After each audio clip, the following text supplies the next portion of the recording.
My name is Rachel Palmer. I'm 37, and just last week, I attended a professional gala where I was being honored for my work in research and education. It was a night I'd been anticipating for weeks, a celebration of everything I'd built over the years. But as fate would have it, the moment I stepped into the restroom to take a breather, I came face to face with someone I hadn't seen in nearly 15 years. My mother. She was at the sink, reapplying her lipstick, looking every bit the part of the wealthy socialite she'd always been. For a moment, I thought maybe she wouldn't recognize me, but then her eyes flicked up to the mirror and landed on my reflection. Her hand froze mid-motion, and I saw her jaw tighten. "Rachel," she said, her voice cool and detached, like we'd just bumped into each other at a country club instead of a bathroom after 15 years of silence. "I didn't expect to see you here." I steadied myself, gripping the edge of my clutch. "I could say the same," I replied, keeping my tone even. "What brings you here?" She turned to face me, her posture as rigid as ever. "Your father and I were invited, of course. We've always been involved with organizations that support education. And you?" "I'm being honored tonight," I said, meeting her gaze. "For my work and research." Her expression barely shifted, but I caught the faintest flicker of surprise in her eyes before she masked it. "I see," she said, turning back to the mirror. "Well, I suppose everyone finds their way eventually." Her words brought me back to the day I walked out of that house for the last time. I was 19, and the years leading up to that moment hadn't been easy. In high school, I struggled with depression, but in my family, that wasn't something you admitted. "What could you possibly be sad about?" my mother had said once, her voice dripping with irritation when I tried to open up to her. "You have everything, more than most kids your age. You're just making excuses." The truth was, I'd been drowning. The pressure to be perfect, to live up to the Palmer name, was suffocating. I tried to keep up, but my grades started slipping during my junior year, and by senior year, I was barely holding on. My parents didn't see a kid who needed help. They saw a failure, an embarrassment. When I only got into a community college, my father's fury was unmatched.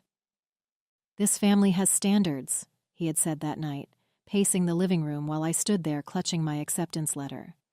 "And you've done nothing but drag us down. You want to waste your life? Fine. But you'll do it on your own." I had been kicked out of the house. I remember the weight of that duffel bag as I left the house that night.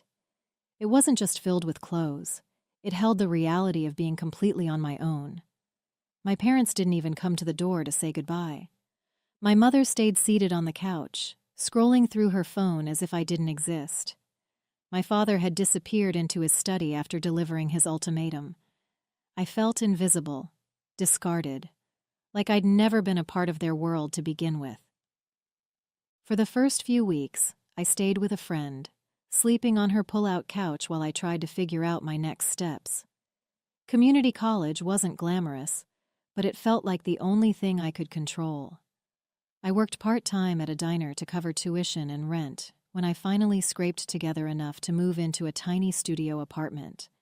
It was a grind, balancing classes, work, and the overwhelming sense of failure that clung to me like a second skin. But something about being on my own, away from their constant judgment, gave me a flicker of hope. For the first time, I could breathe, even if the air felt thin. My first year at community college was a blur of late-night study sessions and endless shifts at the diner. I'd decided to study chemistry, partly because I genuinely enjoyed it, and partly because I wanted to prove to myself, and maybe even to them, that I could excel in something challenging. It wasn't easy. My high school grades had been mediocre at best, and I felt like I was starting from behind compared to my classmates. But for the first time in years, I wasn't under the crushing weight of their expectations. I could just focus on learning. I still remember my first chemistry exam. I'd spent weeks preparing, going over every formula, every reaction, until I could practically recite them in my sleep. When the professor handed back the graded tests, I was terrified to look. But there it was, a 92%. I nearly cried, right there in the middle of the classroom. It wasn't perfect, but it was mine. I'd earned it. It felt like the first small step toward rebuilding myself after everything had fallen apart. Over the years, I evolved in ways I never expected. College wasn't easy, but I had learned how to work for what I wanted, and the more I gave, the more I saw myself grow. By the time I finished my associate's degree, I wasn't just a student anymore. I was someone who had learned how to fight for her place in the world. I transferred to a 4-year university, and while I still faced obstacles, I had learned how to push through them. The shy, insecure girl who barely got by in high school had become someone who could stand in front of a class, explain complex concepts, and hold her own. Chemistry, once a challenge, became my passion. I didn't just want to pass anymore. I wanted to excel, to prove that I wasn't the failure they thought I was. I worked part-time, still, but I also started interning at local research labs, gaining experience that eventually led me to an opportunity I never imagined, becoming a lead researcher at a nonprofit focused on advancing science education. It wasn't just a job. It was my way of giving back, of creating a space where other kids, the ones who were told they weren't good enough, could find their way too. Graduating with my bachelor's degree was supposed to be a moment of triumph, but when it came time to celebrate, I realized something. My parents hadn't even called. Not to congratulate me, not to ask about my plans. Nothing. My father, the owner of a massive fertilizer company, had more money than he knew what to do with. He and my mother lived in a mansion, threw extravagant parties, and rubbed elbows with politicians and CEOs. But for all their wealth, they'd never taken an interest in me unless it was to criticize. Even after I graduated with honors, after I'd worked my ass off to get where I was, I didn't exist in their world. I was a reminder of their failure, an inconvenient blemish on their perfect lives. It stung more than I wanted to admit. I had hoped, maybe foolishly, that they'd at least acknowledge the hard work I'd put in. But they didn't. It was as if I never mattered to them, and that realization hit harder than I cared to admit. The only family member who bothered to show up at my graduation ceremony was Aunt Lydia. She was my mother's younger sister, the black sheep of the family. Lydia had never cared much for my parents' rigid standards, and while they shunned her for being too eccentric, she was always kind to me. She was the one person who would call on my birthday, even when my parents pretended I didn't exist. When I saw her in the crowd, I felt a lump form in my throat. She waved at me excitedly from the back, and after the ceremony, I found her in the parking lot, waiting with a huge bouquet of flowers. "You did it, kid," she said, pulling me into a tight hug. "I'm so proud of you." It was a small comfort, but it was something. It wasn't the cold silence I'd gotten from my parents. Aunt Lydia was the one who reminded me that family didn't have to mean perfection, that love could come from unexpected places. She didn't care that I hadn't followed the straight path they wanted for me. She cared that I had made it on my own, no matter the hurdles. A few months after graduation, I was wrapping up a research project at the university when one of my professors, Dr. Collins, pulled me aside. He was an old-school chemist, the kind who had a passion for the periodic table like it was a work of art. He'd noticed my work ethic, my persistence despite everything I'd been through. "Rachel," he said, his voice low and thoughtful, "I've been in touch with some colleagues at Oxford University. They're offering a research opportunity in environmental chemistry, and I think you'd be a perfect fit." At first I thought it was a joke. Oxford? One of the most prestigious universities in the world? Me? But Dr. Collins insisted. He told me that this wasn't just a job, it was a chance to make real contributions to the field, and that I deserved the opportunity. "Don't let fear hold you back, Rachel," he said. "You've proven yourself. Now it's time to take that next step." I applied, hesitantly at first, not fully believing it could happen. The application process was rigorous, and I wasn't sure I'd make the cut. But then, weeks later, I received an email. We are pleased to inform you that you've been awarded a research grant for your proposed work in environmental chemistry at Oxford University. I moved to England without telling anyone. Not my parents, not any of my old friends. The only person who knew was Aunt Lydia. I called her a few days before I left, and she was the one who encouraged me to go. You've worked too hard to let anything hold you back, she said. Do this for yourself, Rachel. She understood why I needed to disappear, why I needed to escape the shadows of my past and carve out a new future without anyone's expectations hanging over me. I asked Lydia not to tell anyone else where I'd gone.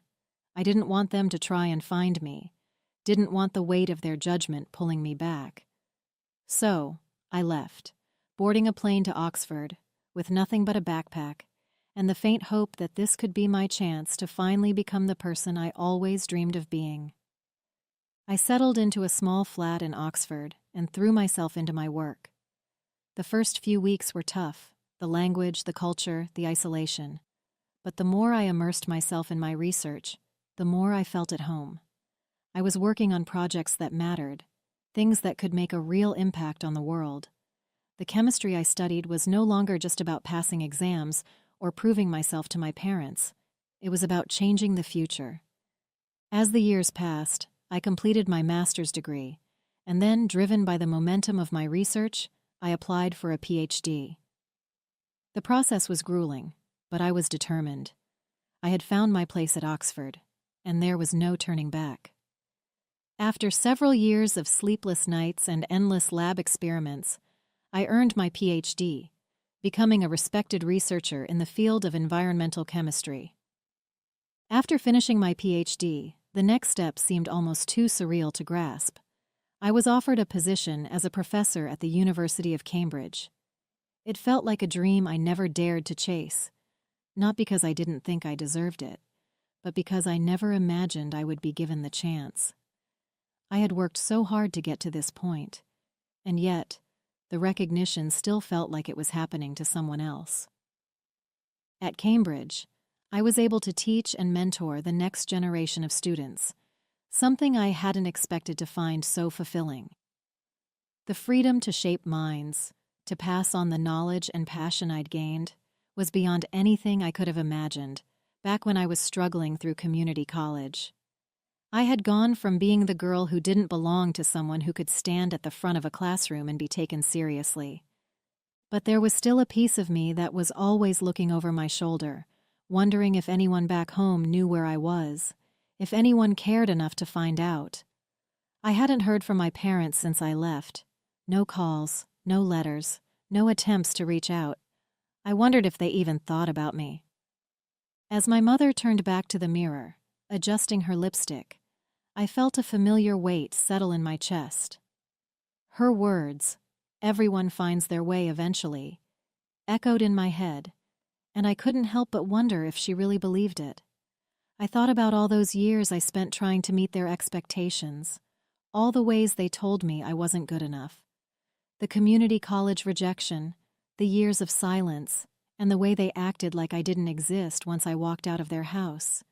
It felt like a lifetime ago, but standing there in that bathroom, the bitterness still stung.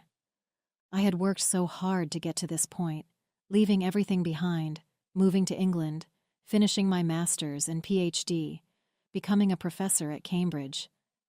And yet, there she was, standing in front of me, acting like my entire journey had been some kind of afterthought. I had gone from being the failure they cast aside to someone who could now speak at international conferences, lead research, and mentor young minds. And for what? To stand here and have her offer me nothing more than a cold acknowledgement? As she left the bathroom, I watched her glide out of the door, back to the people she was comfortable with. I thought about the woman I had become, the woman who'd erased every trace of them from my life. I didn't need their approval anymore. I'd built a life on my own terms, and even though they would never understand, that was enough. The gala ceremony began shortly after my mother disappeared into the crowd. I took a deep breath, trying to shake off the weight of that encounter. The clinking of glasses, the hum of polite conversation. It all felt distant now. It was time to take my place, to step into the role I had fought so hard to claim. The stage was set, the lights shining down on the sea of well-dressed guests, and the moment I had been anticipating for months was finally here. I made my way to the front, where they called my name, the words echoing through the room. Rachel Palmer, honored for her groundbreaking contributions to education and sustainable chemistry. The applause was deafening, but it felt strangely hollow, like I was listening to someone else's life unfold. I took the stage, trying to maintain a calm exterior, but inside, all I could think about was the fact that I was standing in front of an audience of people who knew nothing of the path I had taken to get here. No idea what it had cost me to get this far. The spotlight hit me, and I could feel my heart racing in my chest. This wasn't just a recognition of my work in chemistry. This was my way of showing the world that I was more than the person my parents had tried to make me believe I was. This was the moment where I stood on my own 2 feet, with nothing to prove to anyone but myself. As I stood there, still trying to absorb the magnitude of the moment, the host's voice rang out, drawing everyone's attention. And now, ladies and gentlemen, we have an exciting announcement. In recognition of the groundbreaking work in education and sustainable chemistry that will be honored tonight, a generous and anonymous donor has pledged a grant of $2 million to the recipient of this award. The room went quiet, and I felt every pair of eyes in the room shift toward me. My heart raced. This extraordinary contribution is intended to support the continued efforts of the recipients' research and further their impact on the world of education. I blinked, momentarily stunned. $2 million. The number hung in the air, surreal and overwhelming.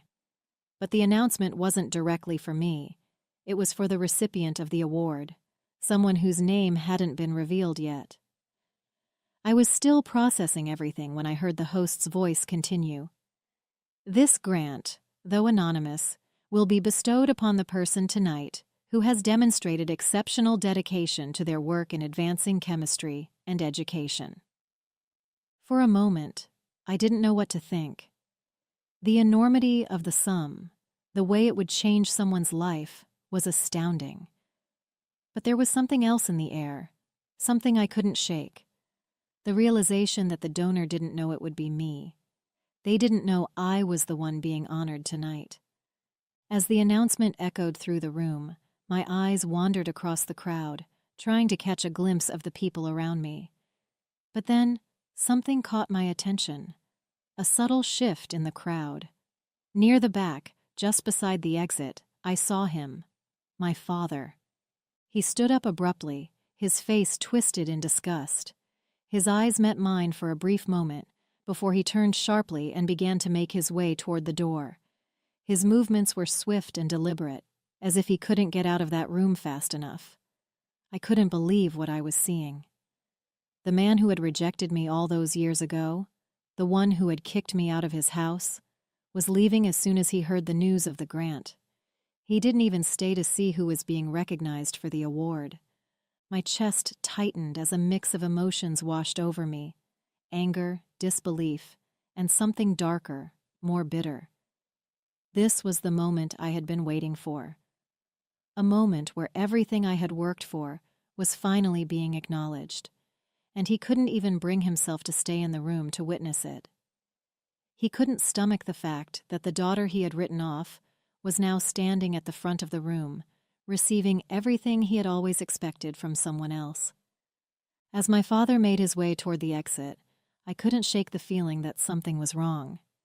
The strange weight of his sudden departure settled over me, but before I could process it, the announcer's voice sliced through the room again. "Ladies and gentlemen," the host continued, "we are incredibly fortunate to not only have a generous donor for tonight's award, but also a longtime supporter of education and sustainable chemistry. The $2 million grant which will be awarded to the recipient of this honor, has been made possible through the contributions of Mosaic Fertilizers, a company led by one of the most influential figures in the fertilizer industry. Mosaic Fertilizers. My father's company. I froze. The donor, the one whose generosity had made this award possible, was my father's company. My chest tightened as the truth hit me. The man who had spent years treating me like an embarrassment, the one who had walked out of the room when he learned of my success, was the one funding this recognition. The irony stung deeply. The same man who rejected my path, who disowned me for pursuing a life that didn't fit into his perfect image, had unknowingly backed the very award that would be the crowning achievement of my career. It was almost too much to process, too much to bear in that moment. I stood there stunned as the announcer's words continued to echo in my ears. The applause around me felt distant, like I was hearing it from underwater. The weight of the grant, of everything that had just been revealed, hung heavily on me. My heart pounded in my chest, and for a brief moment I couldn't process any of it. "Thank you," I managed to say into the microphone, my voice shaky but steady enough. The words felt hollow, too small for what I was feeling, but I didn't have time to think about it. I had to get out of that room. I couldn't stand there another second, basking in the recognition that felt so empty.